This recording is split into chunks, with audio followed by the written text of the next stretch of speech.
இங்கிலாந்து அணிக்கு எதிரான டெஸ்ட் தொடரை ரோஹித் சர்மா தலைமையிலான இந்திய அணி பல சவால்களை எதிர்கொண்டு தற்போது வெற்றி பெற்று இருக்கிறது. இந்த தொடர் நடைபெற்று கொண்டிருக்கும் போது காயம் ஏற்பட்டு விட்டதாக ஸ்ரேயஸ் ஐயர் அணியில் இருந்து விலகினார். ஆனால் அவருடைய உடல் தகுதி 100% இருப்பதாக NCA அதிகாரிகள் கூறிய நிலையில் அவர் IPL தொடருக்கு பயிற்சி செய்வதற்காக இப்படி ஒரு பொய்யை சொன்னார் என்று தெளிவானது. இதேபோன்று இஷான் கிஷன் பிரச்சனைதான் மேலோங்கி இருந்தது. மனசோர்வு ஏற்பட்டதாக கூறி இந்திய அணியில் இருந்து விலகிய இஷான் கிஷன் இங்கிலாந்து போன்ற முக்கிய தொடருக்கு கூட வராமல் IPL தொடருக்கு தயாராகி கொண்டிருந்தார். இதனால் அவருக்கு கடும் எச்சரிக்கை BCCI வழங்கப்பட்டிருந்தது. இந்த நிலையில் ரோஹித் சர்மாவுடன் கருத்து வேறுபாடு ஏற்பட்டு இருப்பதாகவும் கூறப்படுகிறது.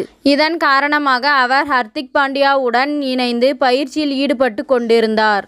இந்த நிலையில் இது குறித்து கருத்து தெரிவித்துள்ள கேப்டன் ரோஹித் சர்மா டெஸ்ட் கிரிக்கெட்டில் விளையாடாமல் சென்ற 2 வீரர்களை பெயரை குறிப்பிடாமல் மறைமுகமாக சாடினார். இது குறித்து பேசிய அவர் டெஸ்ட் கிரிக்கெட் விளையாட வேண்டும் என்ற வெறி இல்லாதவர்களை பார்க்கும்போது அவர்களை விளையாட வைத்து என்ன பயன் என்று தான் தோன்றுகிறது என கூறியுள்ளார். இதைத் தொடர்ந்து பேசிய அவர் டெஸ்ட் கிரிக்கெட்டில் எப்போதும் மிகவும் கடினமான ஒரு விளையாட்டு.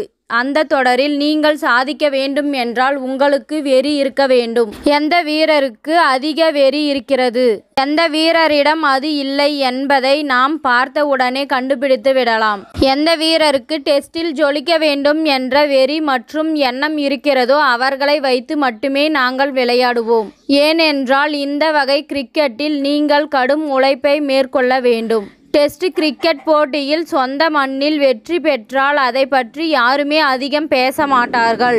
அதே சமயம் நாங்கள் சொந்த மண்ணில் தோல்வியை தழுவினால் என்ன நடக்கும் என்று எனக்கு கண்டிப்பாக தெரியும். டெஸ்ட் போட்டியில் வெற்றி பெறுவதுதான் முக்கியமே தவிர எங்கு விளையாடினோமோ யாருடன் விளையாடினோமோ என்பது முக்கியம் இல்லை என ரோஹித் சர்மா கூறியுள்ளார்.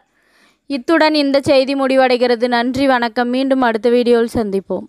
மேலும் இது போன்ற சுவாரஸ்யமான தகவல்களை அறிய தமிழ் சிறை சேனலை சப்ஸ்கிரைப் பண்ணுங்க, ஷேர் பண்ணுங்க, லைக் பண்ணுங்க மற்றும் கமெண்ட் பண்ணுங்க.